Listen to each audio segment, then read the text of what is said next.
Hello, movie friends. House of the Dragon Season 1 has come to an end, and my God, it was mind-blowing. It was insane. It lived up to all of my expectations, and I think it was a fantastic cliffhanger. Let's break it down and react, Jim. What a finale What a episode. finale. My goodness, because episode 9, obviously, these are kind of sister episodes. The last two episodes was focused on the Greens and the Green Council, and then this is episode 10, the finale, focusing on the Blacks, the Black Council, basically, the Black Queen, Rhaenyra.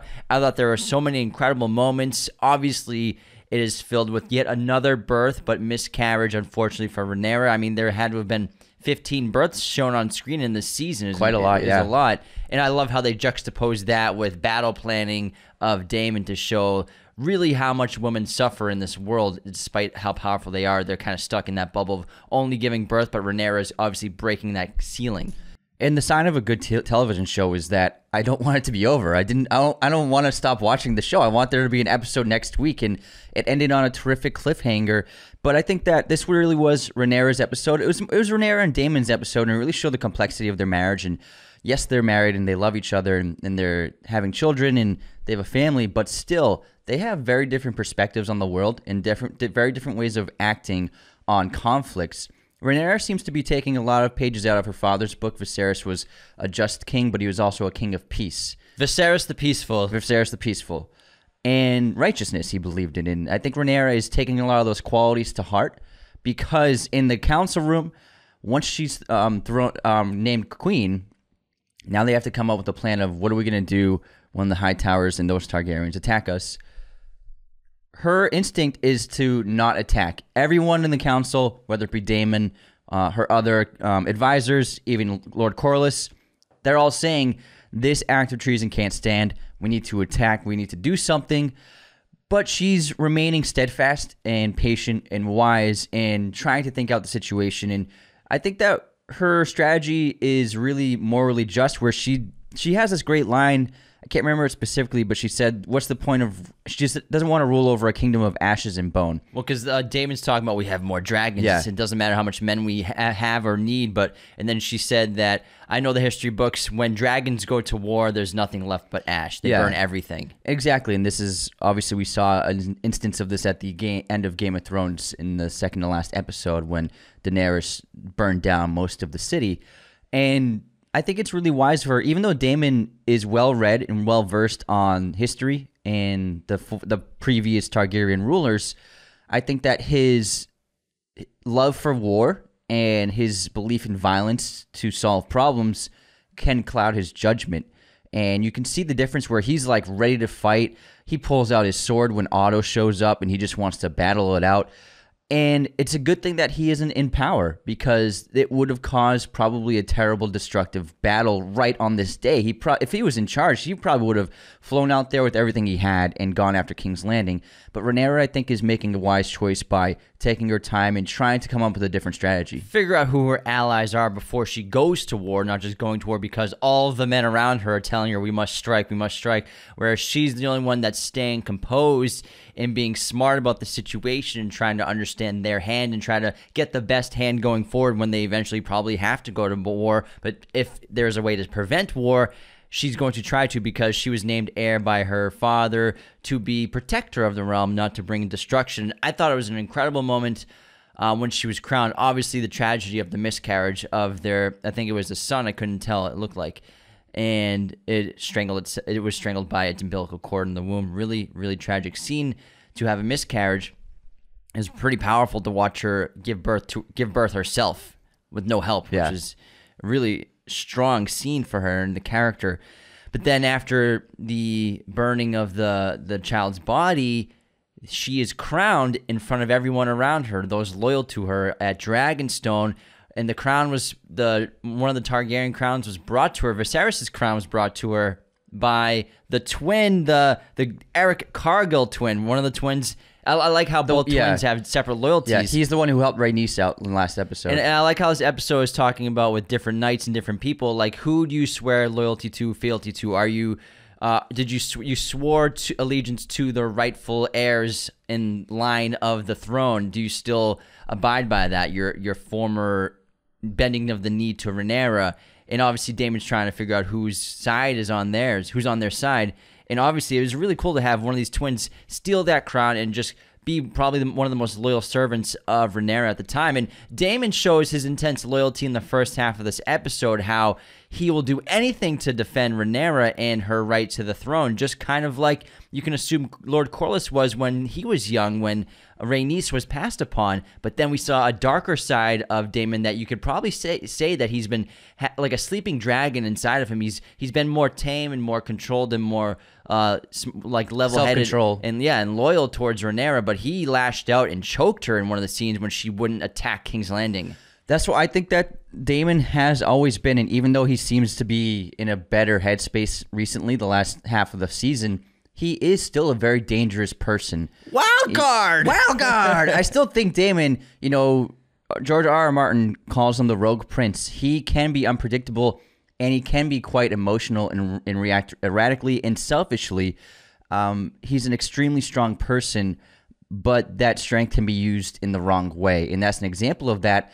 And it's interesting how it happened, because the whole council's there, the room is full, and then Rhaenyra's trying to figure out battle plan, and she and Daemon begin arguing, and he basically speaks out of turn. Like, yes, they're married, but she's still the queen, and the way he's speaking to her is not the way anyone should speak to the queen. And so she wisely, rather than insult him in front of everyone, she does a respectful thing and asks for the room to be cleared so they can speak privately. And her plan going into that private conversation is to basically chew him out and be like, I'm the queen.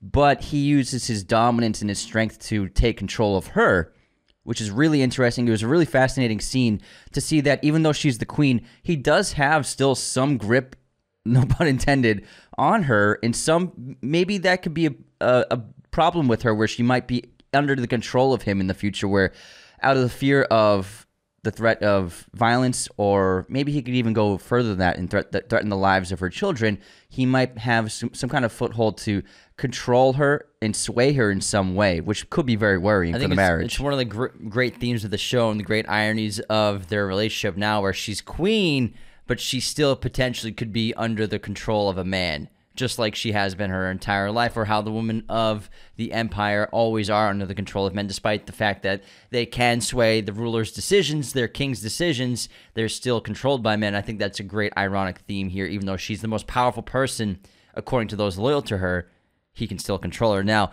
there's some great other moments in this movie. I loved... It's a show. I mean, the show. I love the Dragonstone table. Oh, man, what great design. They never lit it up like that in Game of Thrones, right? It was never like that. Maybe they changed the design. It was different in the new one. It was gorgeous when they lit the candles. They could have done a better job lighting those candles. The guy just took like... he was missing wicks all over the place. That big honeycomb.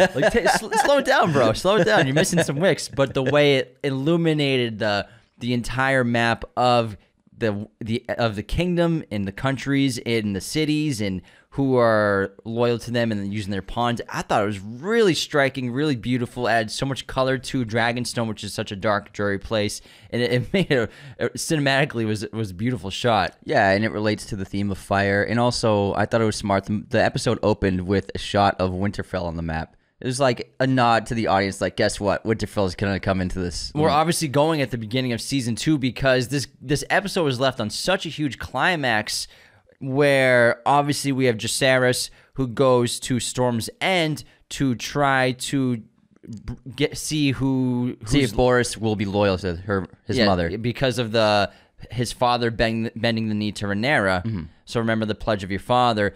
And then Lucerys was going to Winterfell to the north, but we don't see what happened with him yet, because this episode and this season literally ended mid-mission of the boys, because dragons are faster than ravens, so they decided to act as messengers to find out who her allies are. Yeah, so we'll definitely see Winterfell in the opening scene of season 2, and it was so... Like, when Jake showed up at Storm's End and he basically parks his dragon in the courtyard, but then in the distance we see Vhagar rise and just silhouetted by the lightning from the storm. And it's like, you could tell Vhagar immediately, not just from her size, but also she's got like this thick throat that like hangs down like a turkey. Like, that's the easiest way to point out Vhagar.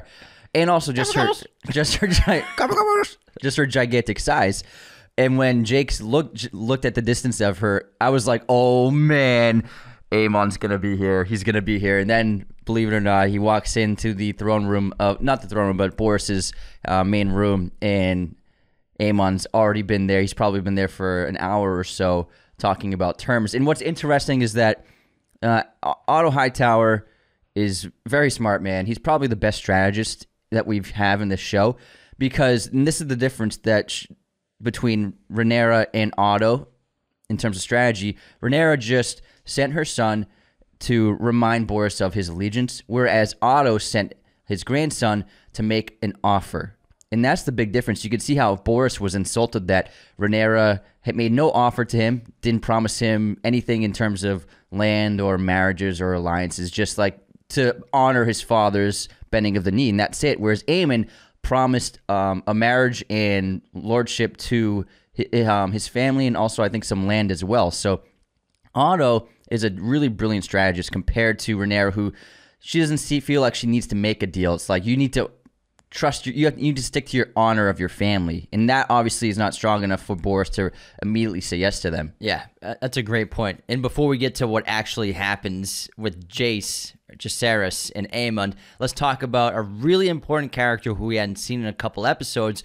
Lord Corlys is back. His fever has broken. He's back at Dragonstone. He's representing his entire fleet and his queen at the same time, Rhaenys.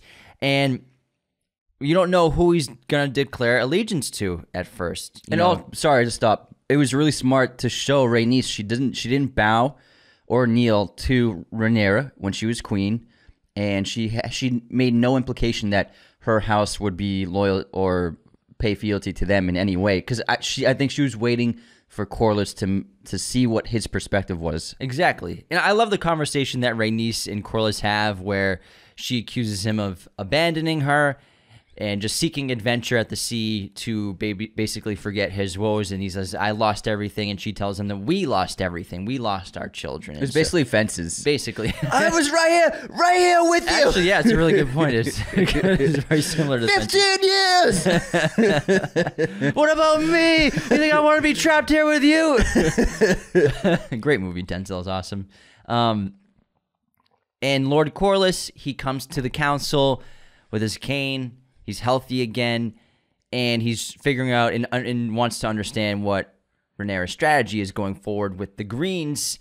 Well, first he tells Rhaenys, let's abandon any kind of allegiance to anyone. Let's not go to war. Let's just go home and be a family. Not declare anything, and we'll just raise our grandkids. But then Rhaenys cleverly tells him and correctly tells him that your grandchildren and everyone in your family will be in danger if, no matter how long Aemon's king, they will come for your children. Yeah, Rhaenyra is the only way to protect us. Which shows the true loyalty that Lord Corlys has to his family, even though he knows that the kids aren't his blood, but he still is strikingly and wildly loyal to them, especially Jacaerys, who he was prepping to be the new Lord of the Sea for Driftmark. He was going to inherit it.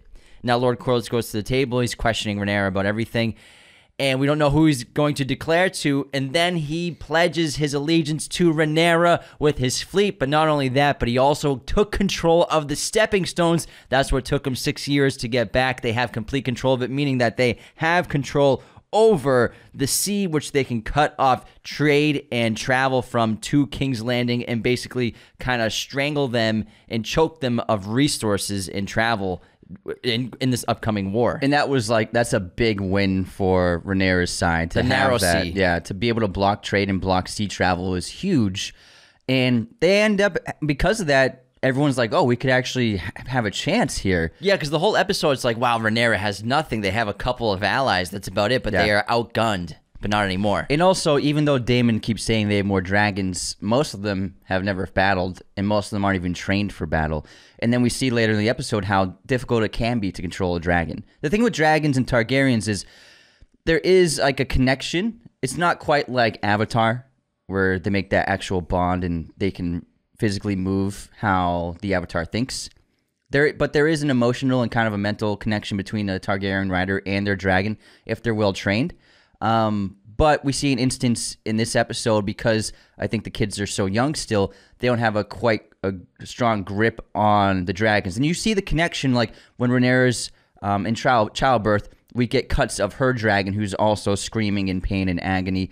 And then also there's instances where the dragon will do things that the character wants them to do without even speaking, because there is a kind of connection between a dragon and their rider. But plus, it's also difficult to keep that bond, though. Plus, a lot of their dragons aren't even mature yet. They're like teenage dragons. Like, clearly Jacaerys' dragon is fully grown. When he's flying and Vhagar is on screen behind it, you can see above it in the clouds. Yeah, the size of Vhagar is unbelievable. It was a great scene. Now, after Lord Corlys pledges allegiance, Rhaenyra needs to find out who her allies are, and they're going to send ravens. But the boys, Lucerys and Jacaerys, offer to fly themselves because it's much faster on Dragonback and more impactful. Yeah, exactly. It's a better arrival when you park your dragon.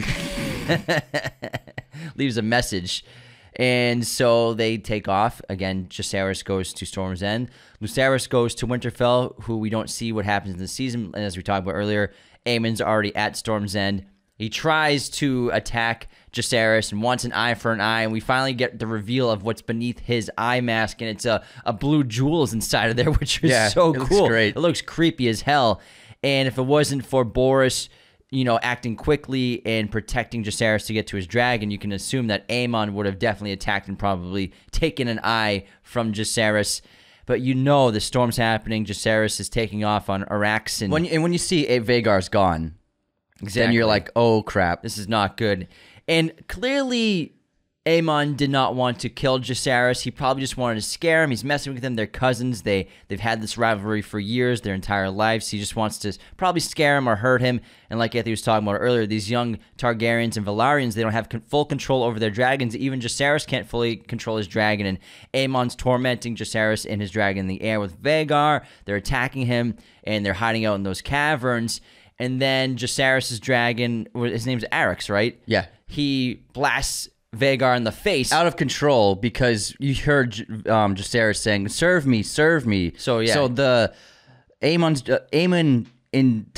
created this instigation amongst the dragons, and the dragons got so riled up, they were dismissive of their riders and basically did what they wanted to do instead of following the orders of their riders. And then Vhagar, without the commands of Aemon, takes a massive bite out of Arrax and Jacaerys and killed Jacaerys. And the look on Aemon's face is, what the hell have I done? Yeah. It was an incredible ending for that scene. And then the memes were amazing. The Michael Scott meme, the girl who posted it on Twitter, genius. Yeah, it was Bridget like something. Yeah, some random Twitter user, and she got like 1 million reshares. It's unbelievable. It's one of the best memes I've seen of the year. It's great. It's that shot of Michael Scott where he's like clenching his teeth, like cringe face, and then she drew an eye patch on him. It was genius, and it's amazing how fast the Twitter users are with memes. It was like 2 minutes after. I got sent that meme right when we finished the episode. Someone sent that to me. I was like, wow, it's been like 3 minutes. The internet's so funny sometimes. It's people are so clever. That might be the meme of the year, honestly. And this ends with a terrific villain origin story where Rhaenyra, who wanted to go about things peacefully, now she's told the news of Jacaerys' death. We assume by Daemon. We don't hear the dialogue, but that's what we can assume happened. As she's looking to the fire, she almost collapses in pain, and then she turns to the camera and has a look on her face that we've never seen before, where she wants vengeance and blood. We've seen it on someone else's face, though. Daenerys has had that look. Oh, yeah. She's going to make it rain fire. So, yeah, we're going to be into all-out war. So, I love this show because they haven't been like going right into lots of violence, lots of battles. I mean, there's been violence, but not like huge battles and extravagance. I like how they've been super subtle and modest with, what they could do. And they've been saving. It's all just been a slow build up to the war. And we've had small battles and not in a tiny war we saw in the first couple of episodes, but that wasn't really an all-out war. But I think the second season, it's going to be insane, and we're going to have lots of big battles, lots of huge-scale wars. I think the HBO Max and Warner Brothers, I guarantee you, because of the success of the show, and it is wildly successful, not just in America, but around the world, they're going to put a lot more money into the show because they didn't even renew it until they wanted to wait for the streaming numbers. They are absurd, the numbers. Yeah, but so once the first episode aired and they got the numbers, they greenlit the second season. So I think that they were just waiting to see like what's it going to do. And now with the confidence they probably have with the viewership of the show, they're probably going to increase the budget by a lot so that they'll be able to really showcase the scale of this war. Yeah, this show is absurdly popular. The ratings are off the charts and they just keep growing and growing, whereas its rival Rings of Power, there's like a 40-50% drop between like episode 1 to 2 to 3. Like a lot of people are tuning out from that after the first few episodes, but more and more people are tuning into House of the Dragon, and it's crazy. And unfortunately, we have to wait 2 years. They don't even start filming until 2023 because they just greenlit it a month, 2 months ago. So I think, but obviously the scale is going to be huge because we're finally getting into the war. And we'll just have to be patient and wait 2 years. Was Game of Thrones every year, every season? It was, except for that was like more of like a season 8. I think had a 2-year gap. That was kind of like Harry Potter, where they were like living on the locations and sets for like years, and like they were just filming constantly. Yeah, and they weren't huge CGI fests in the first few seasons. They were doing just a lot of simple location work. And there weren't that many huge scale scenes, like huge battles. But when they were getting to season 7 and 8, then there were larger gaps. I believe the gap between 7 and 8 was about 2 years, like that. It feels like that. Now, I will say I did have a con to this episode and in general this series. Otherwise, I thought it was a phenomenal TV season. It was so good. When Jacaerys died, I didn't really care about his death. I felt more of the impact it would have on Rhaenyra than on Jacaerys. I think the kids, they didn't have much development in terms of the Velaryon children with Jacaerys, Lucerys, Laena, Baena. I didn't really feel much for Jacaerys when he died. The most screen time he had was the beginning of this episode before he took flight. And while he finally like had scenes by himself, anytime we saw the boys, it was either they were training or they were being spoken to by their mother or like with a family gathering. They never had like solo scenes. They never got like much character development. So that's why I thought it was an incredibly impactful and emotional moment when he got killed by Aemon, obviously, but more for the repercussions of the actions rather than like when Robb Stark gets killed, where I'm like, oh my God, Robb and his family are dead and his wife are killed. And I didn't really feel the impact for Jacaerys. More of the impact I felt was for Rhaenyra. That's a great point because also factor in that it's been 2 different actors to play that character, but also there are no scenes with the kids amongst themselves. There was when the dragons, except for that scene, fight, just that one scene. That's the only scene. But you're right. I think it would. Whenever they're fighting with the swords, they're training. They're surrounded by like Kristen Cole and people. But like just alone, even just the 2 Targaryen boys, the 2 Velaryon boys, the 2 Velaryon boys. Like I don't even think they have a scene just them 2 by themselves. Yeah, it's. I totally agree because in Game of Thrones there were a lot of young characters and there were plenty of scenes with just like 1 or 2 of them or 3 of them interacting, and that's it. So I think there could have been a lot more character development for the kids to make that death more impactful. So I totally agree. Especially Jason, Luke, Jacaerys, and Lucerys. Yeah. Again, we'll probably get a lot more Lucerys if he survives Winterfell. Like I don't even know what any of their interests are. What's their favorite color? Yeah, things like Jacaerys and Lucerys. I felt nothing. Like these Velaryon kids, they seem like nice kids, and they seem more honorable than the Targaryens over on the other side. I mean, not the Targaryens, the Hightower children. Sorry. They're Targaryens. Sorry. Yeah, they're Viserys' kids. You're right. Grandkids. I'm sorry. Yeah. he sired them. Too many kids. Because of the Lucerys and Jacaerys, it's confusing because they're Velaryon, but if they take the throne, they're Targaryen. Yeah. That's it. But no, I totally agree. I think that the show could have done a better job of establishing, character within the kids. Rather than like, oh, you got eaten. Yeah. Sucks. Suck, bro. Sucks to be Rhaenyra. It was crazy though. It was so cool. It was insane. It was shocking as hell. I loved it. It was a great scene. I think it was one of the best scenes of the show. What a cliffhanger! We have to wait 2 years to figure out whether Lucerys is going to survive Winterfell. God damn it! I think he will. I think definitely. Probably. Yeah, because I mean, who else? I mean, who would they send? Who would they send to Winterfell? Who has a dragon? Yeah, the Green Targaryens. I don't think they would have sent anyone to Winterfell. And obviously Aemon probably wouldn't go by himself. Yeah, so I think that... I mean, Aegon wouldn't go by himself. And also what's interesting is Rhaenyra tells him that the Lord of Winterfell is actually around his age, so he's a young lord as well. So I'm very curious who they're going to get to play that character.